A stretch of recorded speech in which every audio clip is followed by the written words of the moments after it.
Welcome to Direct Approach, a biweekly podcast hosted by Wade Moorhead, filled with timely insights, fresh perspectives, and actionable takeaways from your direct selling executive peers to help fuel the growth and evolution of your business. From his grassroots beginnings to Wall Street, to a successful career in the field with his wife, SheriLynn, and now his current role as CEO of It Works, John Alcala's insight into the direct selling landscape is unmatched.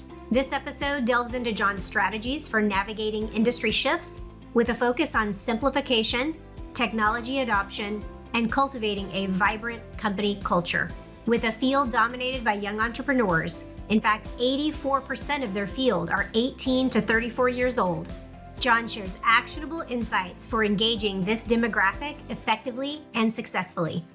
But before we begin, this episode is sponsored by Exego.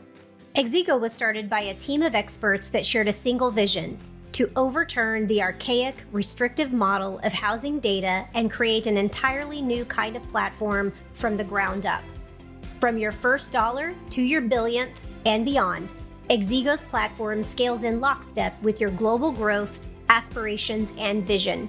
With clients in 120 countries, supporting 40 currencies and 30 languages, plus over 200 open APIs and SDKs, they empower an existing tech team to control their own best-in-class solution vision.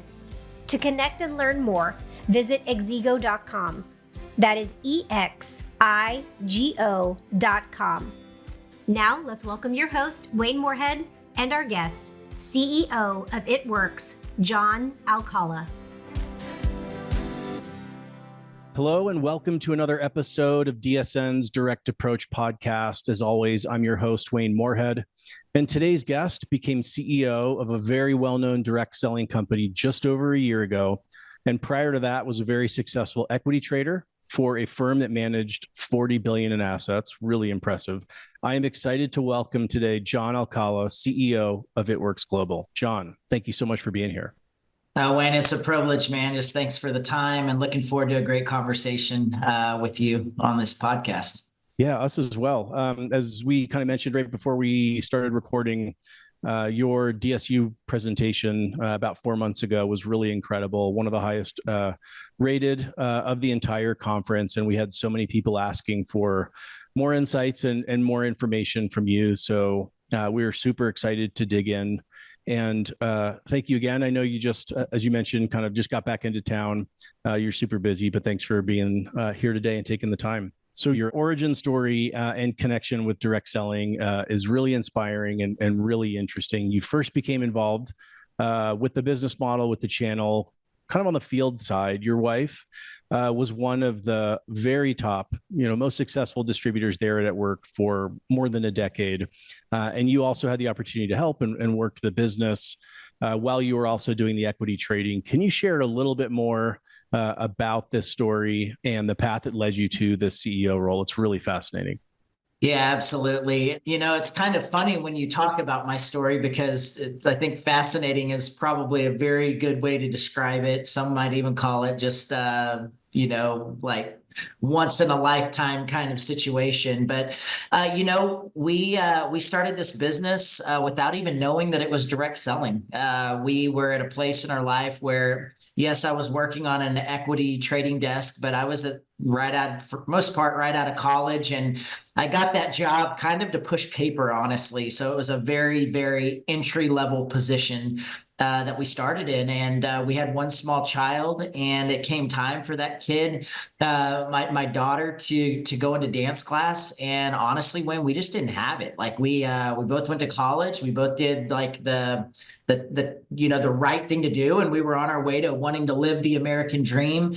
But when it came down to it, we were a single income family with a kid in North Dallas, and we didn't have $80 to put our kid into dance class. And so my wife said yes to a business. We knew nothing about the business. I was just excited because it was an opportunity that she was going to make some money possibly versus going the other way. She just jumped all in, and month one, she made her investment back. Month two, it was Okay, we got our kid in dance class. That's pretty awesome. Month 3, the electric bill was now like, okay, we can do that. And as this business works, is on Wall Street we used to say you eat what you kill, right? And this business provided another way. I think that's probably one of the best things that I can say about this business is that it is another way to kind of change your situation. And so quickly realizing that her income was going up, mine was kind of staying the same, right? I was like, what is this that she is doing? And we got our eyes opened to a world that we could work really hard and reap a benefit right out the gate. And, over the course of, about 9 years, we went to the top of the company 3 times, and just an incredible journey, a story of, a story that doesn't change, Wayne, that you all start at the same spot, right? And if you have determination and you have a reason that you need to change your situation, and quite frankly, if you get tired of where you're at, this industry provides an opportunity for you to change that situation. And we saw how quickly it changed our situation. We wanted the world to know. And that's kind of our journey on the field side, and just multiple years in the top 10 globally of the company. And, that's kind of our field side story that I think isn't too far fetched from a lot of stories if you talk to successful people in the field, but it really is. That's the magic of this industry. And that's what it does for people just like me and my wife.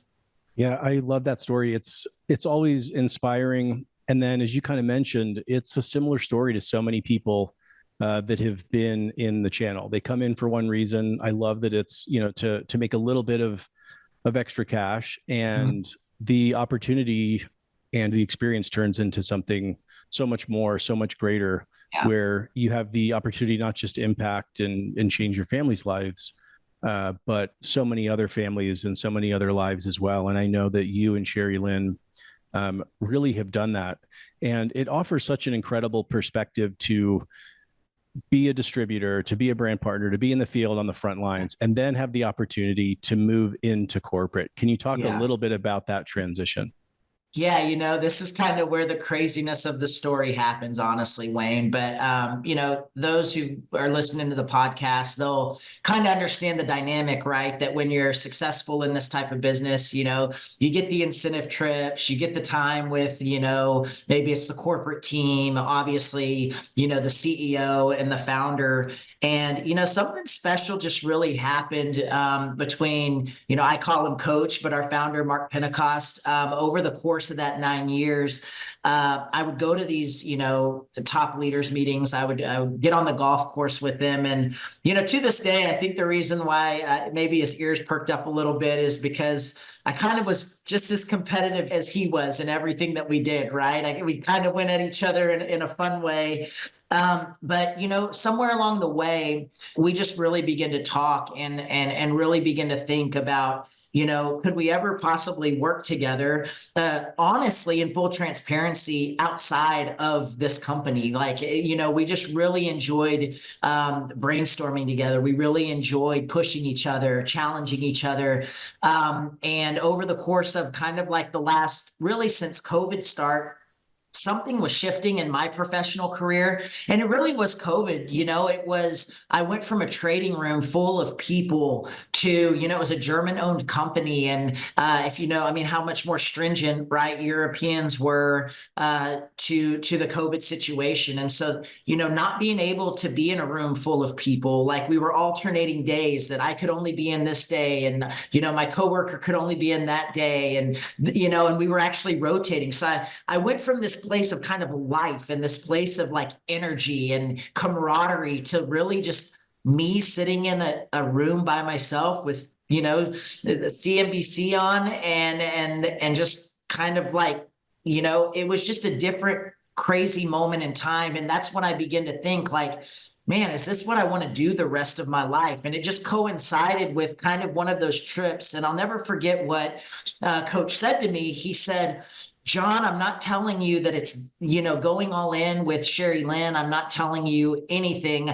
I just feel like you're made for more than what you're doing right now. And that resonated in my mind, like literally from the time he said that. And it got me to think, is this it? And literally in 2022, December of 2022, I got the phone call of, John, we've been saying that we want to work together. We want to do something special together. We want to impact the world together, change lives together. And so, in my mind, I was thinking, okay, coach, what did you come up with? What crazy idea do you have now? And honestly, I was thinking outside of the realm of this company. But he said, I think it's time that, there's a new CEO for It Works.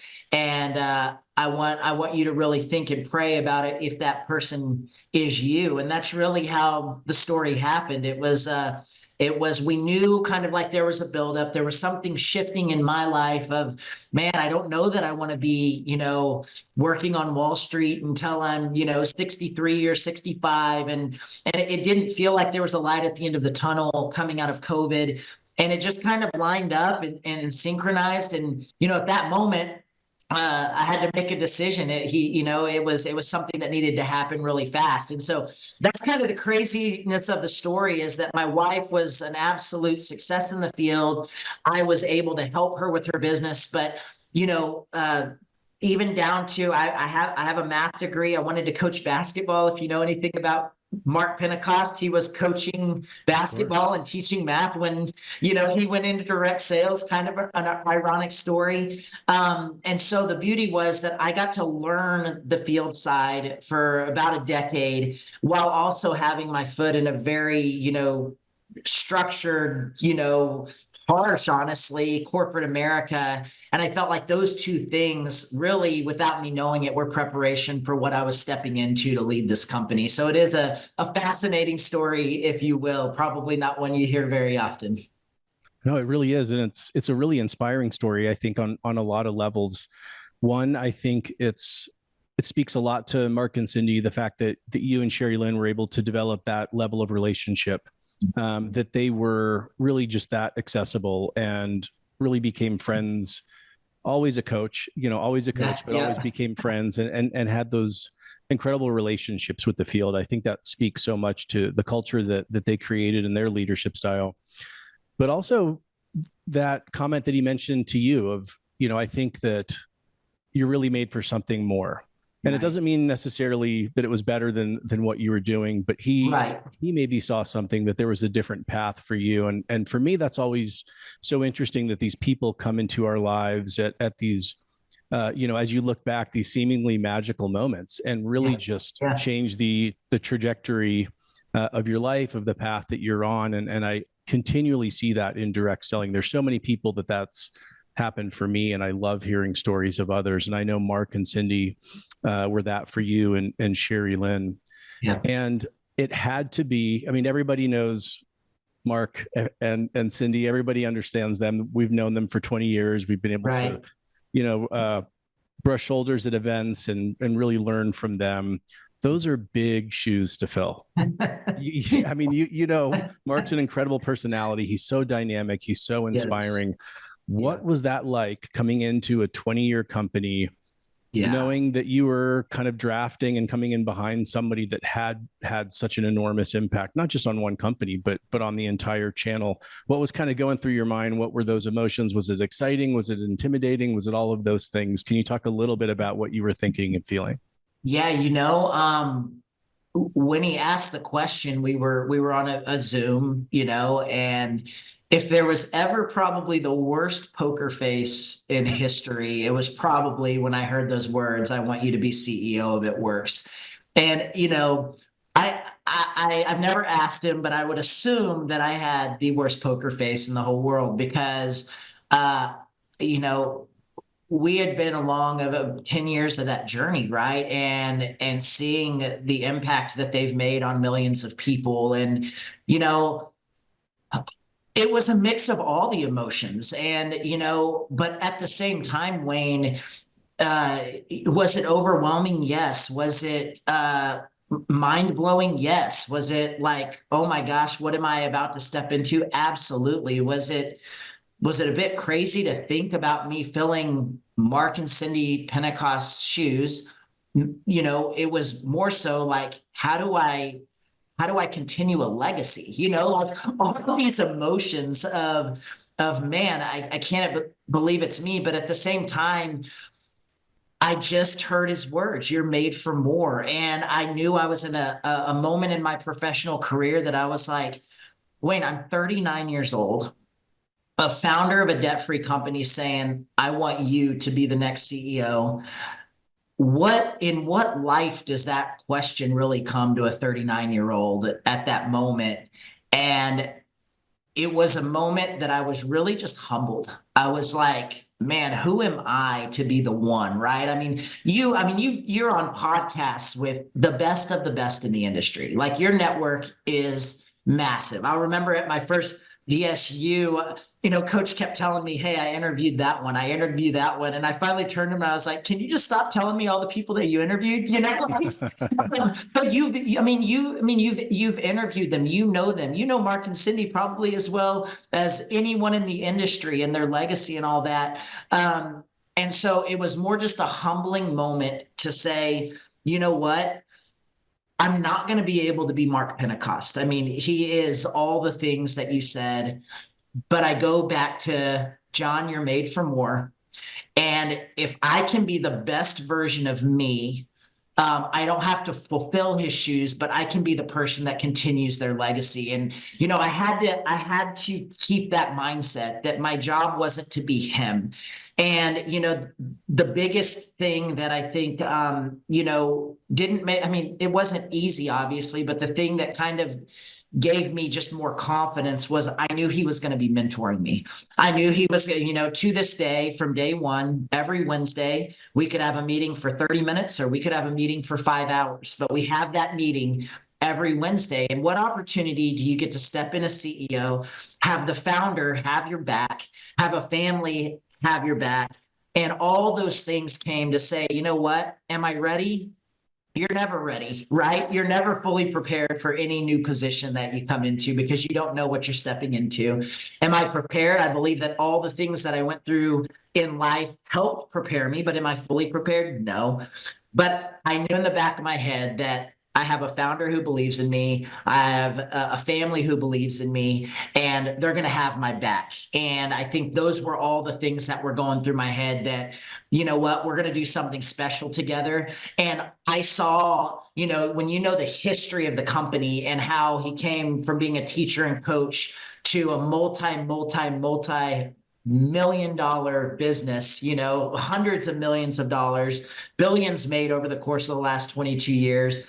When you think about all those things, it was just like, what an opportunity to step in and carry that out and allow him to go do things that he has a passion about, that are greater than just this industry, that are philanthropic, that he's spending time with his wife, all those things, and to be the one in the seat, to make, I know it's a long answer, but those have been all the feelings kind of from day one up to this point. And to this day, I pinch myself and say, I can't believe I'm the one, but I have a job to do, and that's be the best that I can be to carry on this legacy. And so it's truly an honor to be in the position that I'm in right now. That is a beautiful experience and a beautiful story. I love that you talked about that you weren't coming in to try to fill the shoes, but to continue the legacy. And obviously, that's what Mark and Cindy saw in you, is that kind of servant leader, that level of humility combined with expertise and courage is really, I'm sure, why he selected you for that role. It sounds like you're the exact right person to come in at that exact right time. I've come into companies not in CEO role, but in C-level roles, kind of trailing behind some really dynamic founders, and it is a challenge. And I think when you realize, look, your job is to kind of continue to carry and build on that legacy and not come in and start tearing the foundation up, but really just build on the incredible equity and magic that's there. I love that story. And what a cool experience that you get to continue to work with Mark on a weekly basis to learn and mentor. It's one thing to just kind of be dropped in, right out of the frying pan into the fire, but to have, a little bit of a tether back to that legacy, that culture, those people that started it. I know that's an invaluable experience.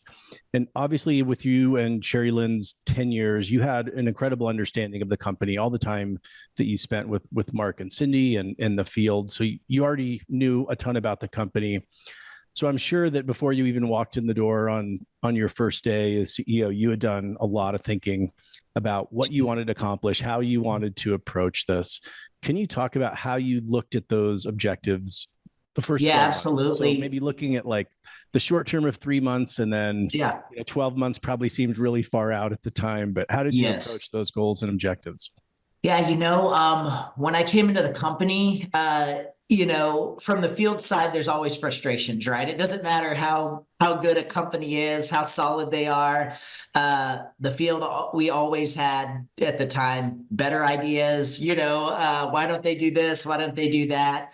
We came in at a time where, we just wanted to make things more simple for the field. We wanted, if you would have said, John, what was your number one objective coming in for the first 3 months? Let's push aside like the fire hose to the mouth of running this global corporation, right? But let's be field specific. What is the one thing I wanted to do? And I did talk about it in my speech, but it was to get things back to being simple. That a lot of times we think of a great idea, but when you have to translate that to an 18-year-old who just graduated, or a 21-year-old who just wants a little extra money for nails, this grandiose idea coming from the very, very top doesn't necessarily translate well to your field and to your distributors. And Wayne, 84% of our field that it works is between the age of 18 and 34. Like, we are a young field. And so it has to be simple.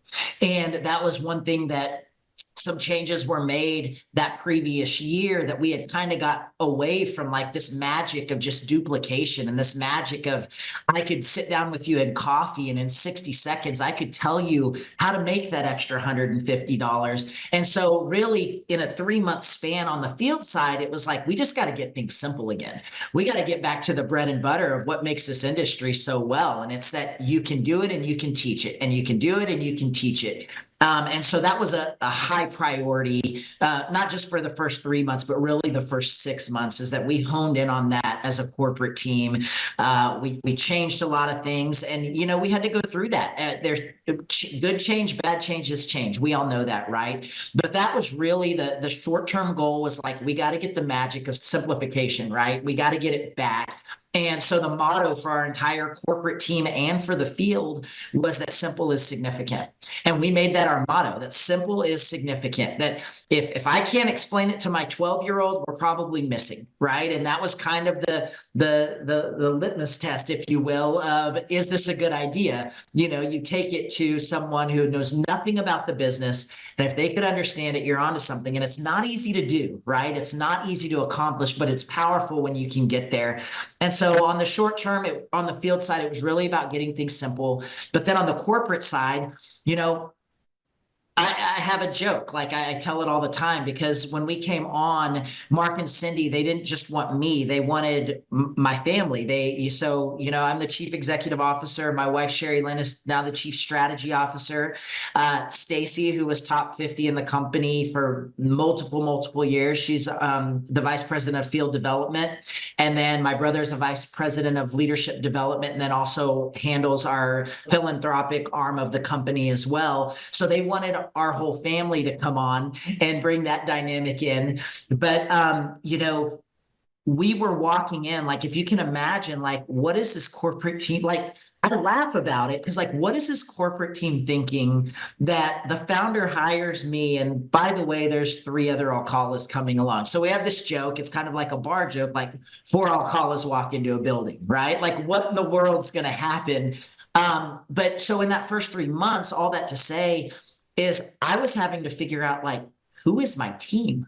Like, who is my C-suite? Like, I had maybe met them, once or twice at an incentive trip, if they got to come, maybe at a corporate tour, but those things you kind of just shake their hands. So, I take on, coach entrusts me with this global organization. And in the first 3 months, I just made a commitment.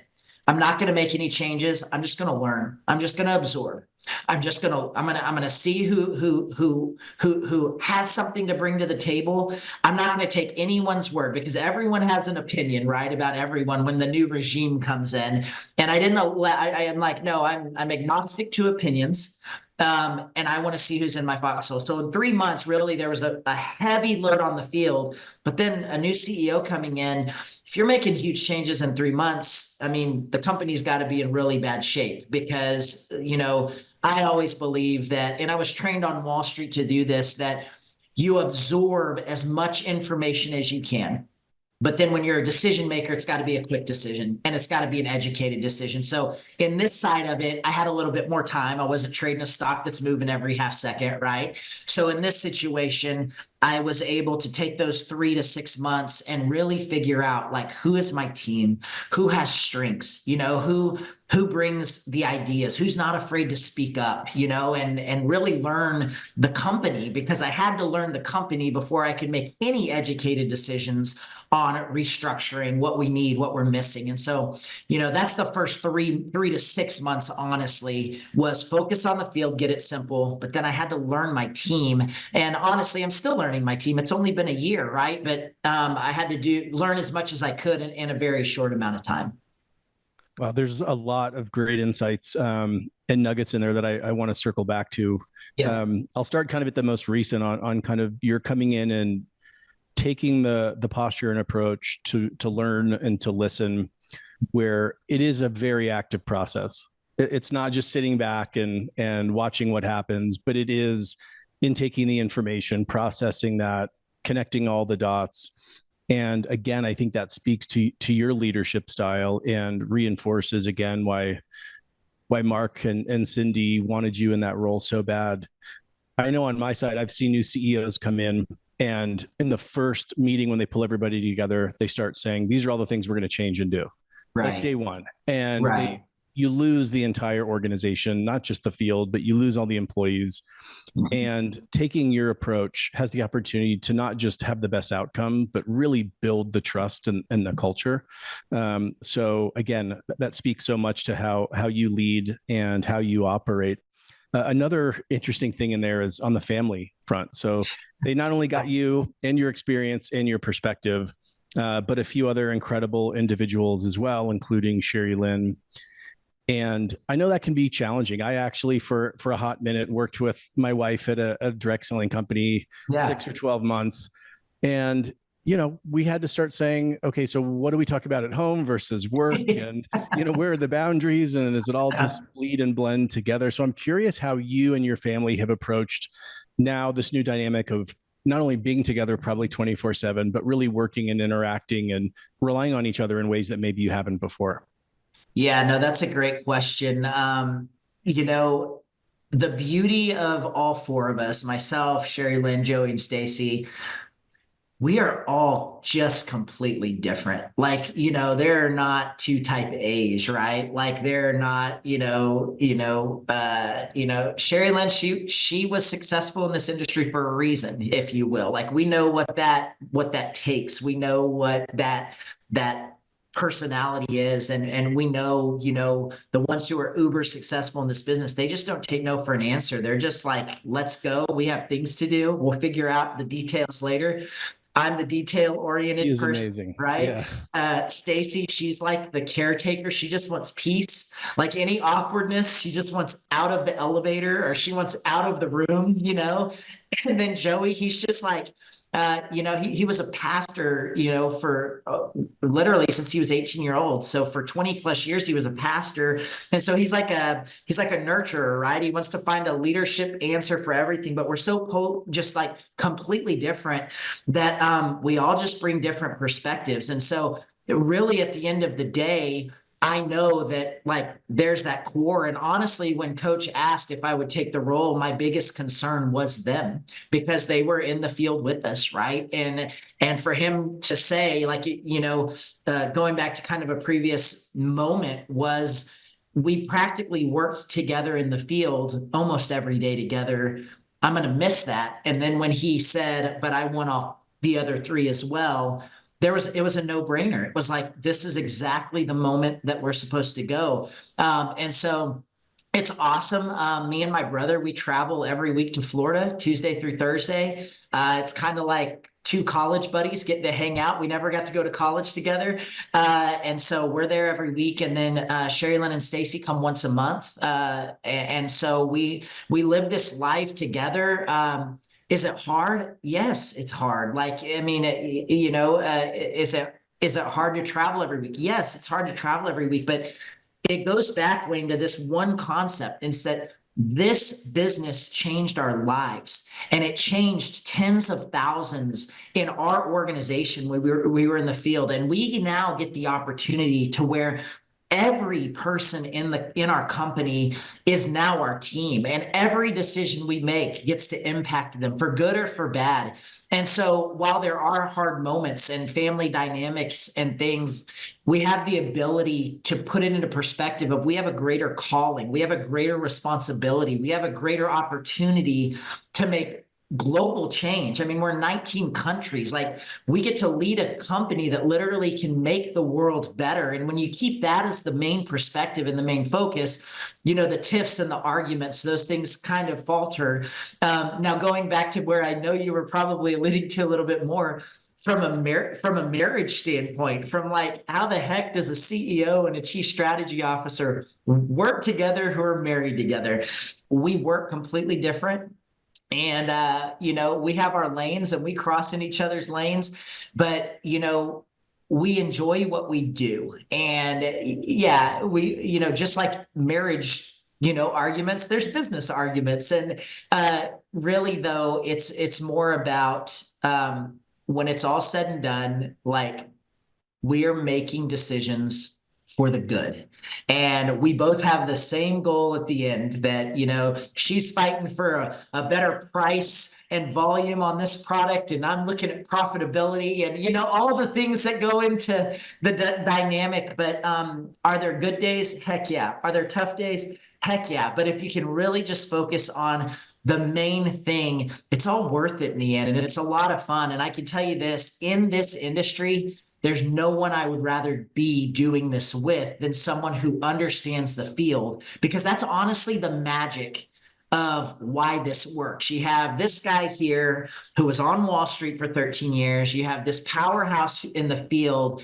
And somehow, some way, if we can find common ground, we know that the company's going to win, and we know that the field's going to win. So does it take a lot to get to that common ground? Absolutely. But when we get there, we know that everyone's winning, and that's kind of the beauty of where we're at. But yeah, there's good days, there's bad days, there's in-betweens, and there's those nights where it's like, hey, I'm done talking with you about work. Like, let's talk about our kids. Let's talk about sports. Let's watch a documentary. Like, let's do something to get our mind, because if we're not careful, absolutely, you can go 24/7, 365 on this deal, because there's always something to do. There's always something that can be changed. And so, interesting dynamic, but honestly, it wouldn't have worked if it wasn't all four of us. It wouldn't. I wasn't enough to be in that seat. It needed to be all four of us. And I think that's why we've seen success the way that we've seen it.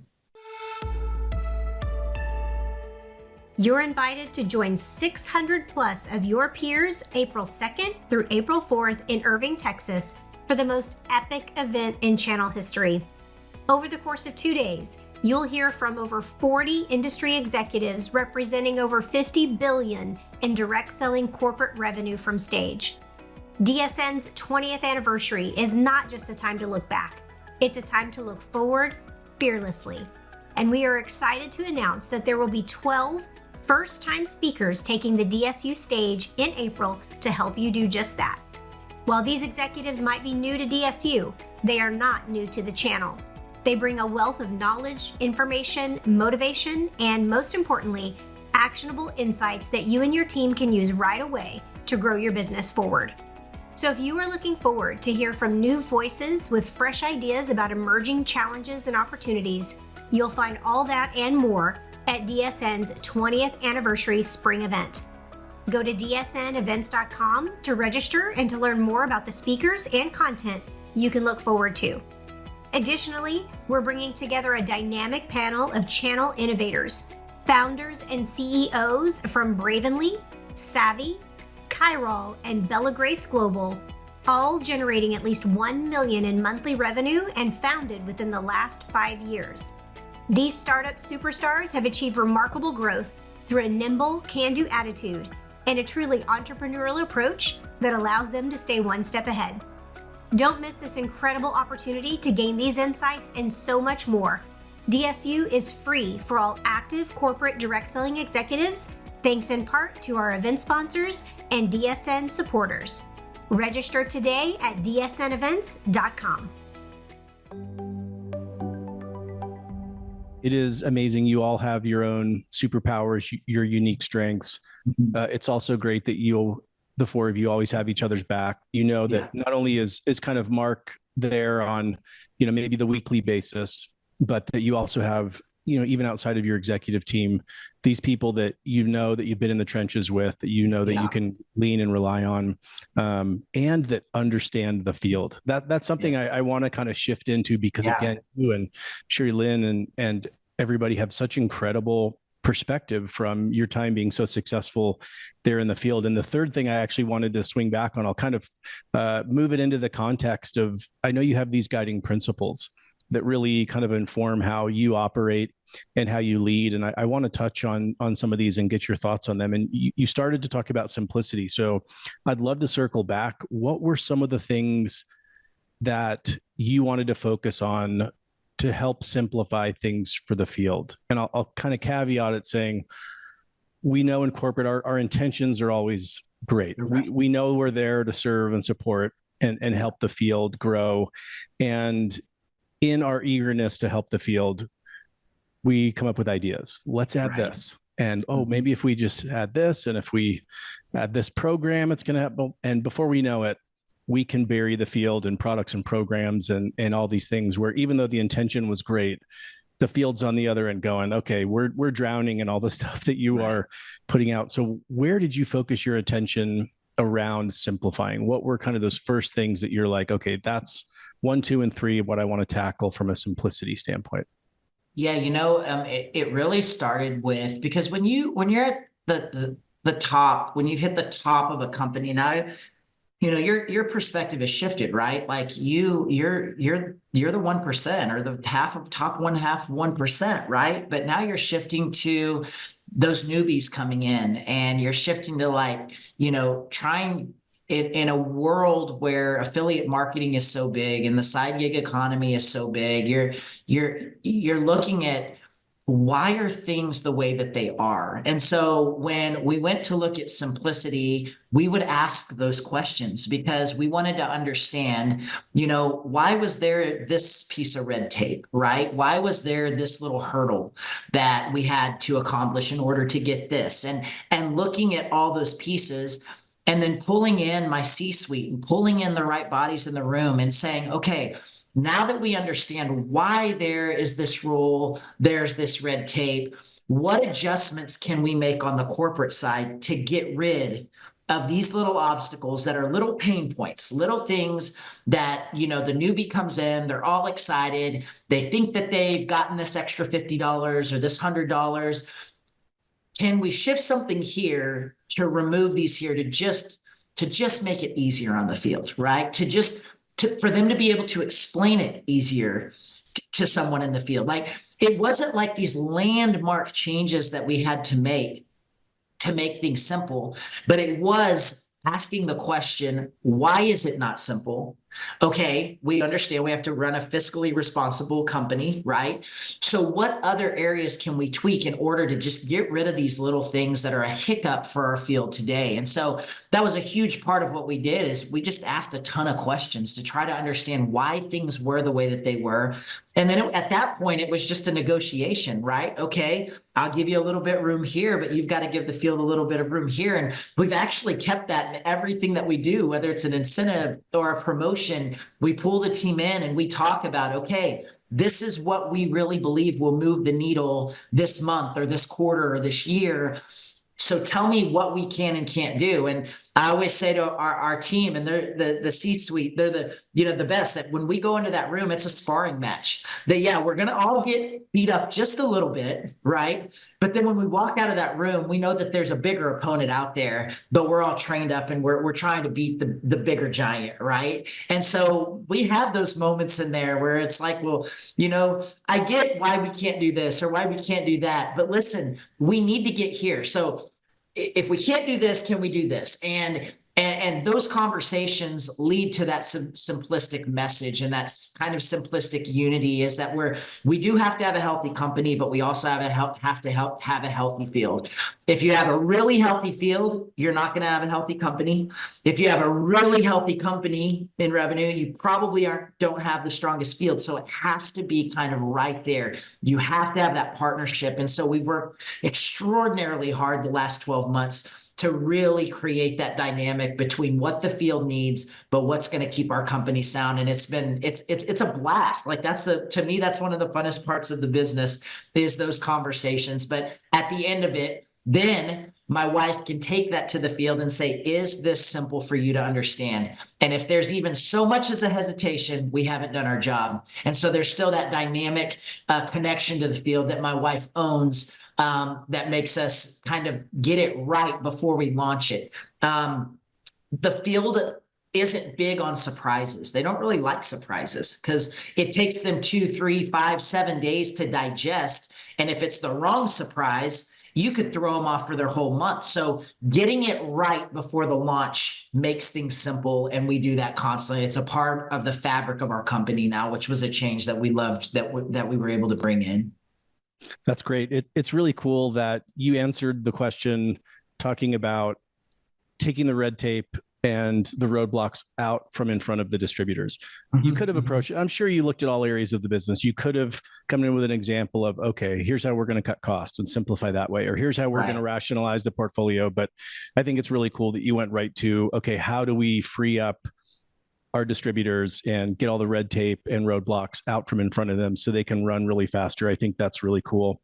I love that you've put such a huge focus on simplicity where it's, okay, let's first kind of optimize where we're at instead of, once again, you're coming in as a new CEO, let's add a new strategy. And now we're moving into this category. You could have buried the field and the company in a lot more complexity. I think that's really cool. And I love that it's kind of been a rallying cry for you. I had the opportunity to work for a large CPG company on the agency side, one that we would all be familiar with. And their rallying cry was somewhat similar, but it was edit to amplify. So if you pull more away, you can shine the spotlight brighter on that one thing. If you have a lot going on, you're going to diffuse that energy and that light. And that's something that's really stuck with me and kind of popped back in my brain when you use your rallying cry. You kind of introduced another one of your operating principles with the field and not surprising them, and that's around communication. Yeah. And as a recovering CMO, a few times here, field communications and customer communications have fallen within the marketing team that I've been a part of. And again, we think we're communicating right. We think we're getting the message through. Hey, we sent 5 communications. Don't know why people are surprised. And that was one of the things I wrote notes down at your DSU presentation when you were talking about this. And with your perspective, can you talk a little bit about, more on no surprises, which I think is a cardinal rule, but what works, what doesn't, what is the best way to connect and communicate with our field? Yeah, you can do it so many different ways, but I can tell you the ways that, do and don't work for our company. Every demographic's different, right? Like we have extremely just young field. And so guess what? They don't want to talk on the phone.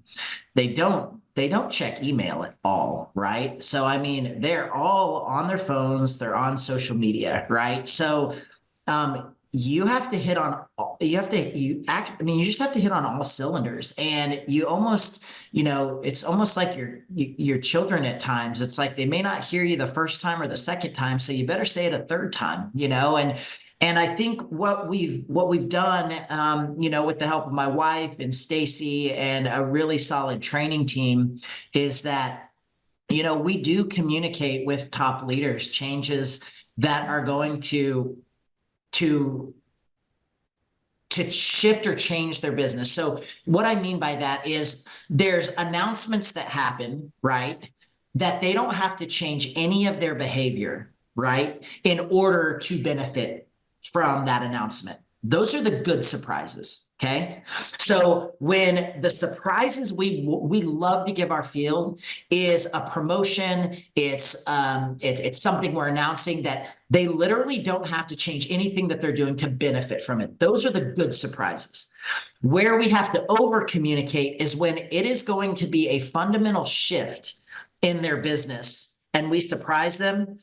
That's where you lose the trust of your field. And so we have separated those two very, very clearly, is that if it doesn't change the way that they're doing their business day in and day out, and they're just beneficiaries of more, then that's a good surprise.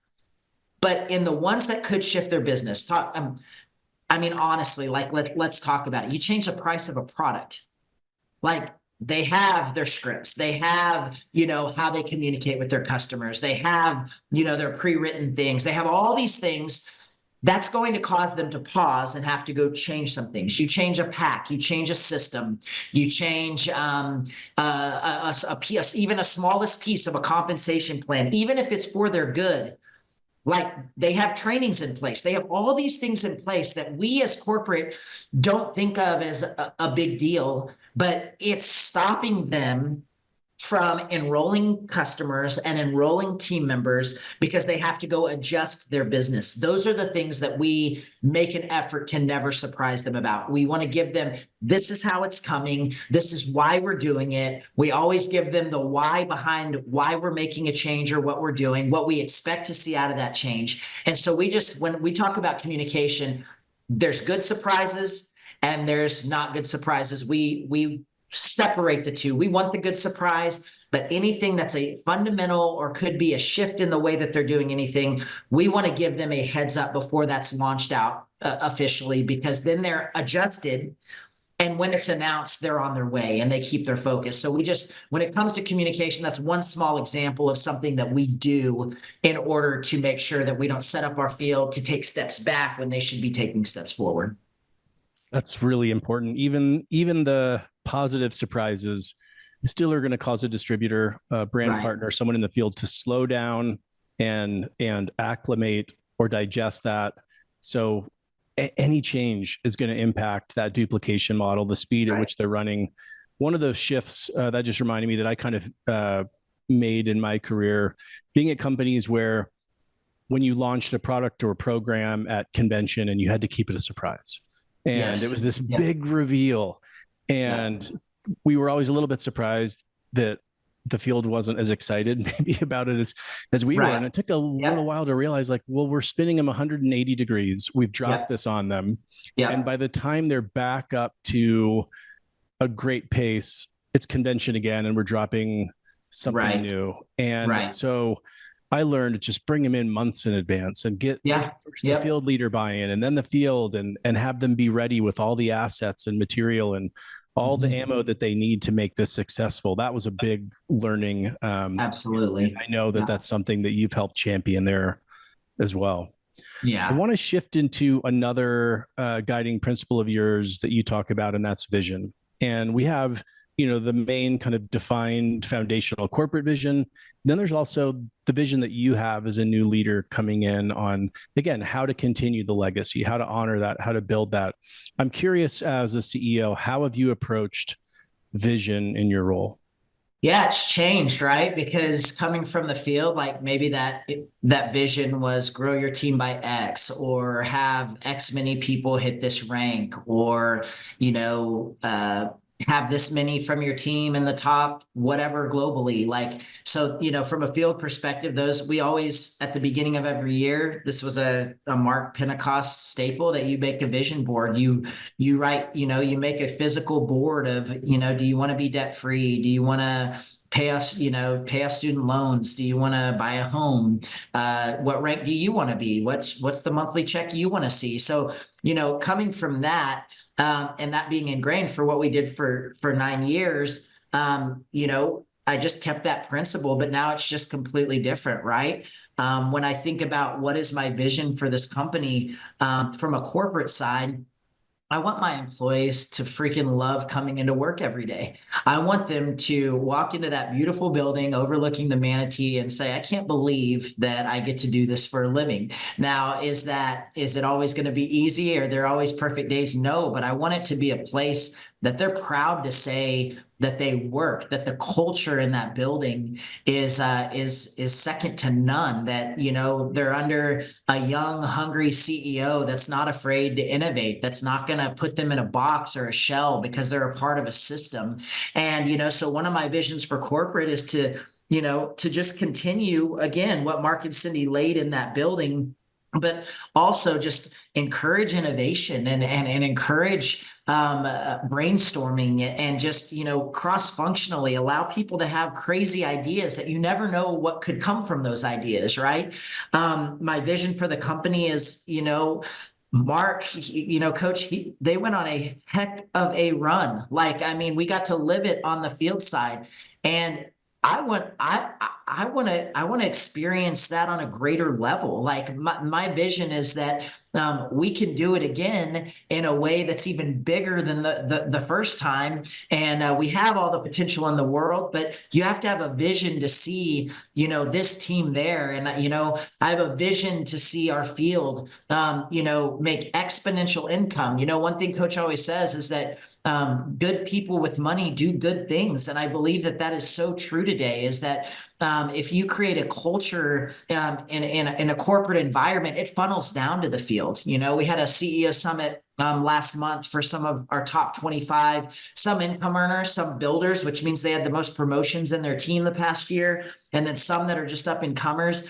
And them walking into that building and saying, wow, this is a family owned company, but it's a company. Like, we have a job to do, and we're arming you to be the best you can be in the field. So, from a corporate vision, my vision is that I want my employees to love being at Works, whether they're remote, whether they're overseas, whether they're there in Florida. I want them to love being there. I want them to love the camaraderie, and that we're in it for the greater good. I have personal goals, as CEO, numbers I want to beat, things I want to do. I won't bore you with those, but you have to have vision for those things, and I think one of the misses, that I think I saw in the field, I saw it on Wall Street, is that, every year it has to be a new vision. It can't be the same vision that you've had, the year before. And, someone once said that quote that, vision without action is merely a dream. Action without vision just passes time, but vision with action can change the world. And I think that, that really is who my vision for our company is, that we can have vision all we want, but if we don't work hard, it's just a dream, right?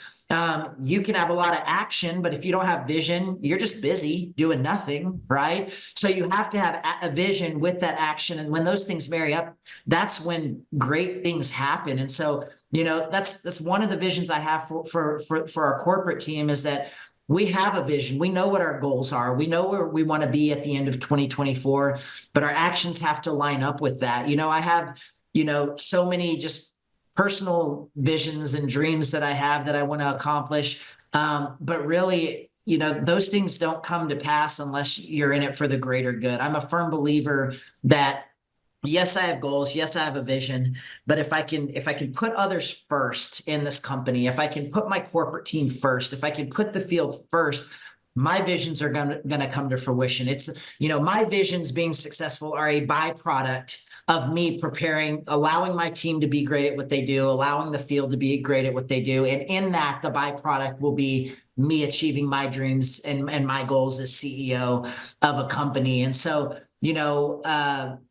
I think, I talked to our field that you have to have a bigger vision than just, your paycheck going up. You have to have a bigger vision than just making more money. Like that is not the thing that's going to fulfill you in life. Your vision has to be, I'm going to change my family's life. I'm going to change someone else's life through this vehicle, through this industry. And when you really start putting the focus on those things because they matter more, the byproduct of that is what, when you're the beneficiary. And so vision's a powerful thing. It's a thing I believe in. But I think a lot of times, a lot of people have vision, but they don't want to put the action to follow that vision. And that's where that's what separates the top of the top from the rest, is that the action behind the vision. And that's who I want to be as a CEO, as a person, as a spouse, as a father, in our community, is that I want to have vision in everything that I do, but I want to action on that vision. And I want that to be the fabric of who we are as a company at It Works. And I think, that's kind of just like the guiding principle of how I view vision as a whole. I love that. That's really impactful.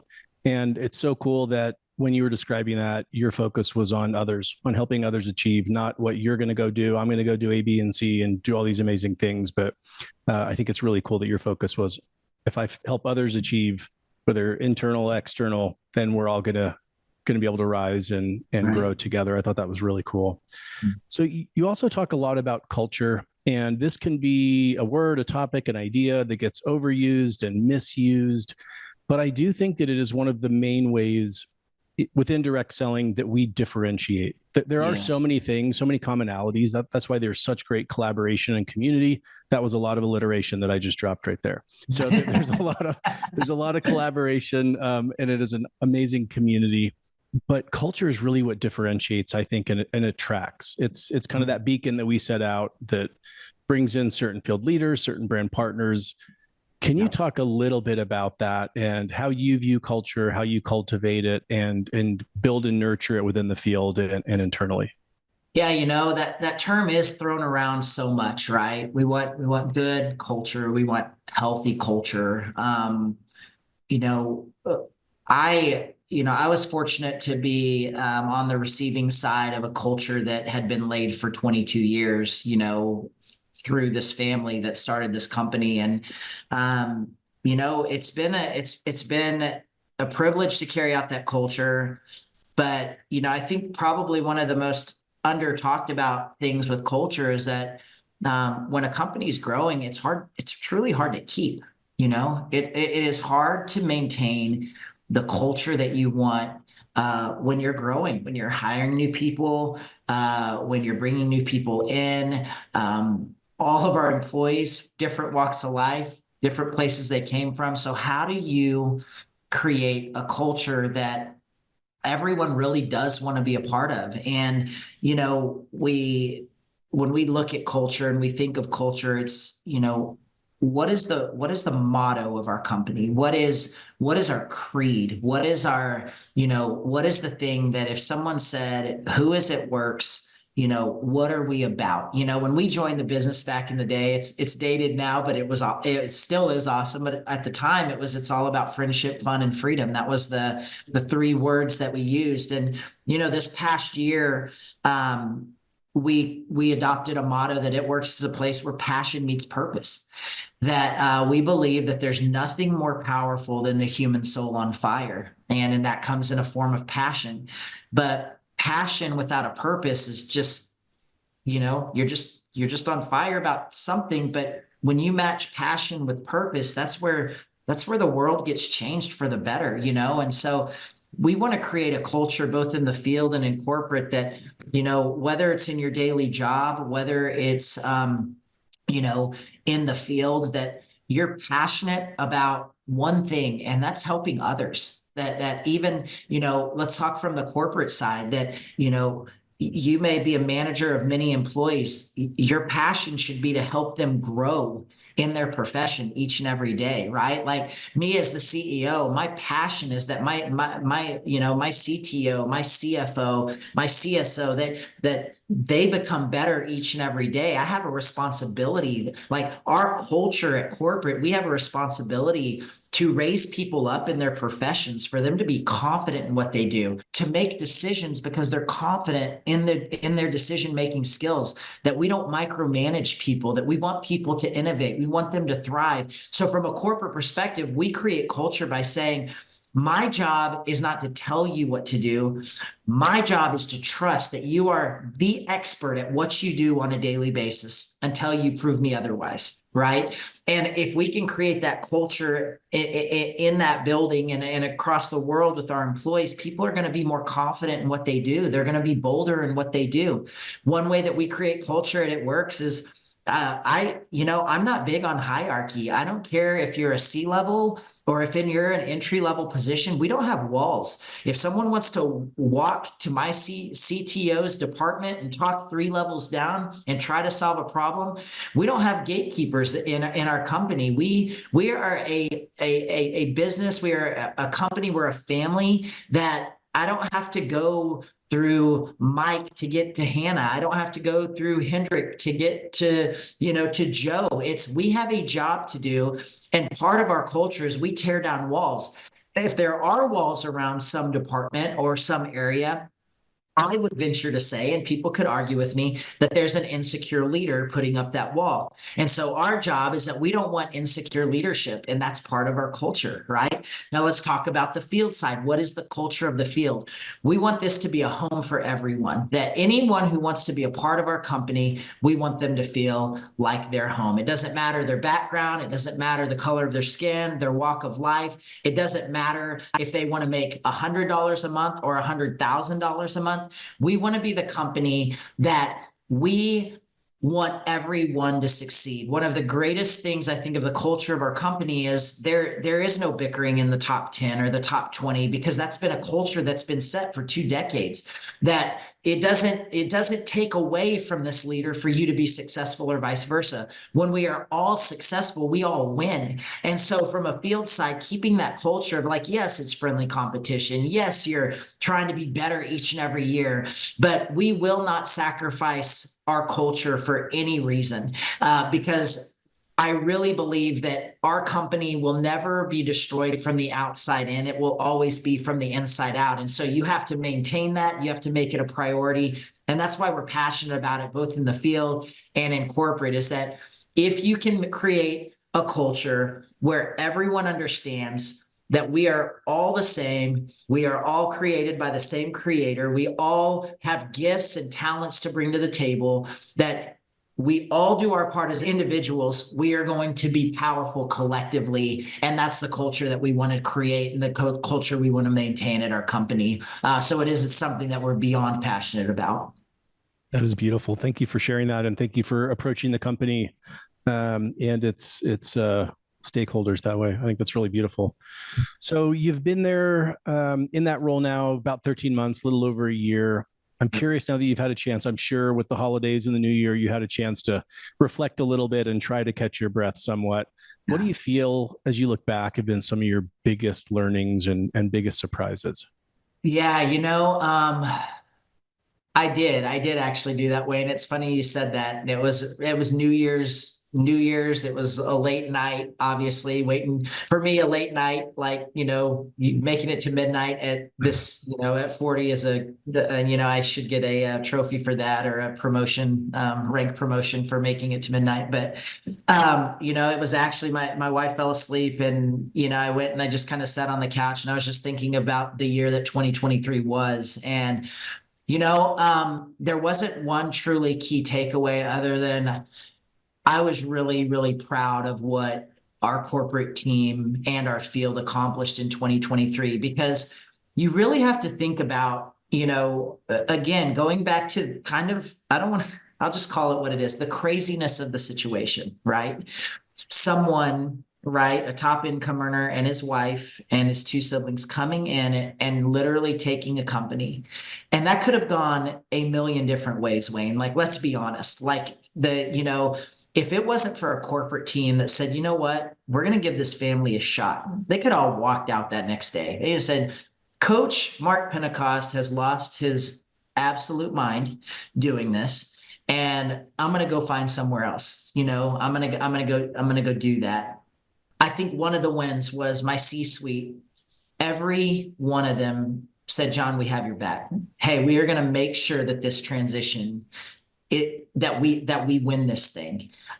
That's an anomaly. The world I came up previously, if you imagine a trader going to be the CEO of Goldman Sachs. Can you imagine what that would have been like, right? So to me, the first thing I reflected on was what a huge one it was for a corporate team, a global corporate team, to embrace my family and say, you know what, Coach might be crazy, but we trust him enough to see if his crazy might be a good decision, right?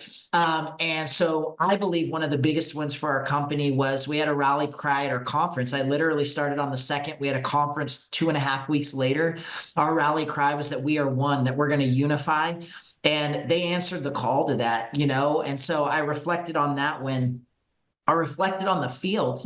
These were our friends, right? Like, these were people that we were on the trips with, right? These are people who came to our home and have stayed with us. And, I'm sure there were some thoughts on the field side, like, what in the world, like John and SheriLynn taking over, essentially our livelihood to some extent, right? And that's crazy, but okay, so the field rallying around this decision, I think that those are probably the thing that I reflected on the most. What a win it was for a corporate side and a field side to unify. I mean, you would know better than me.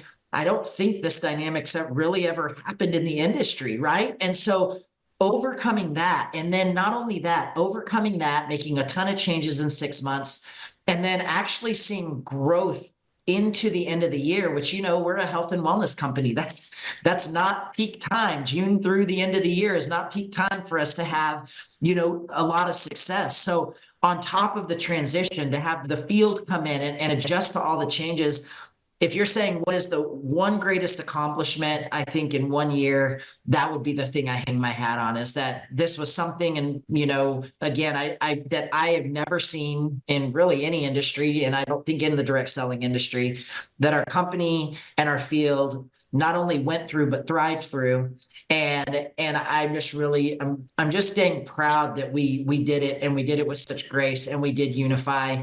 And I believe it sets us up for now growth in 2024, because we know each other a little bit better. We trust each other more. We've been able to make key things for the field that are easier, right? The corporate team understands, what kind of leader I am, and I'm learning what kind of leadership they demand. And so in all those things, I say reflecting on that has probably been what I would deem the greatest success of 2023 from my standpoint.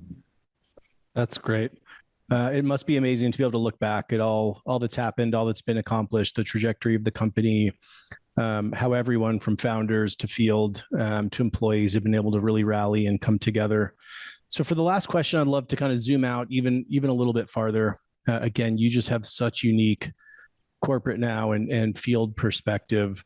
What are you seeing in the direct selling landscape? I know you talk about the tailwinds and the headwinds that our field and the channel is facing. Can you share a little bit about what you're seeing and why you're excited for the future? Yeah, when I think about where we're at in 2024, you name it, with social media, with the economy where it is at right now, I almost feel like direct selling is and was ahead of its time, in the sense of this, is that if you look at the people who are graduating high school, going into college, they are willing to do almost anything to have more freedom. Like, when we look at hiring people, the remote question is more prevalent now than ever, right? When you talk to, the younger generations, they don't want a boss. Like they don't want to put in for PTO. Like, so in a world that was once, I need to, I want to make $100,000 and put a little bit in a 401k and, I want to make this amount and 8 to 5 is great. We're in a world right now where there are millions and millions and millions of this younger generation coming up that are saying, I just want to do what I want, when I want to do it, how I want to do it. And it would be awesome if I could just do it all from my phone. And when I look at our business model in this industry, it's a perfect match. The difference between the companies that will thrive in this industry are the ones that adapt to that, not push against it. And what I mean by that is, we have invested heavily in our app. We have invested and will continue to invest heavily in our distributors being able to run their entire business from their phone. If they're having to open a laptop, I'm sorry, I think we're missing it as a company. And so we are making strides to make everything they do truly at the palm of their hand, not just 1 or 2 features, not just enrollment, none of that. No, we want them to log onto our app. We want it to be the Tesla of all apps, not just in direct selling, but in all the world, that they can make income. The system's simple. They can teach other people how to do it. They can do it over and over and over again, because I really believe that there is this generation out there that's saying, I don't want an 8 to 5. I don't want to be behind a desk. I don't want to ask a boss for time off. I don't want to fake like I'm sick. I want to be on the beach and I want to work my business. I want to travel and I want to work my business. I want to go hang out with my friends and work my business at dinner. And that's why I'm excited about where we're going as an industry and where we're going as a company, because if there's ever a business model that allows people to have freedom, but then also allows them to control their income, the time is now. The time is now to give them the tools that they need in order to do that. And they don't have to. I mean, I lived this life on Wall Street. You work your tail off all year. And the company wasn't quite as successful as we thought it would be this year. The revenue was down. So, this year your bonus can only be here. So there's also that dynamic too, is that when they want to crank it up, they see it instantly. When they want to pull it back, they can pull it back. They'll see it instantly, but they have freedom, and they have the freedom to control their time. They have the freedom to control their income. And honestly, that's what excites me and has always excited me about this industry. But I think the companies that adapt and the companies that hone in on it and the companies that double down on this message of freedom and making income, whether it's a side gig, an affiliate, whatever term you want to use, all those words, in my opinion, are just fancier words than direct selling or multi-level marketing. That's the way that I look at it. And that's why I'm excited for where we're going and what the opportunity that we have to bring people. And not only that, the magic of this business that it's always been is that you don't have to have a college degree. You don't have to be qualified. You don't have to know anything. You just have to know why you're doing it and want to put in some work. And then as long as the system's simple and duplicatable, you can be successful in this industry. So that's what excites me about it. And that's why I'm more excited than ever for where the industry is and where we're going, because we offer that to people each and every day. So it's unlike any other industry out there. It's absolutely fascinating. I love it. Agree 100%. That is the perfect thought and idea and note to end on today. John, thank you so much for your insights. Thank you for the incredible perspective and fresh perspectives that you've brought into the channel. We're all benefiting from it. Please give our best to Mark and Cindy. Please give our best to SheriLynn, and congrats on an incredible first year there at It Works. Awesome. Thank you, Wayne. Really appreciate your time and appreciate everything you're doing for the industry. It's awesome to be a part of. So thank you very much. Thank you for tuning in. Please take a minute to give a 5-star rating and review to help Direct Approach continue to provide more candid interviews and insights for corporate executives. And please register you and your team now for the Spring 20th Anniversary Celebration events taking place April 2nd through April 4th in Irving, Texas. You can register at dsnevents.com. Thank you for listening and supporting DSN and the Direct Approach podcast.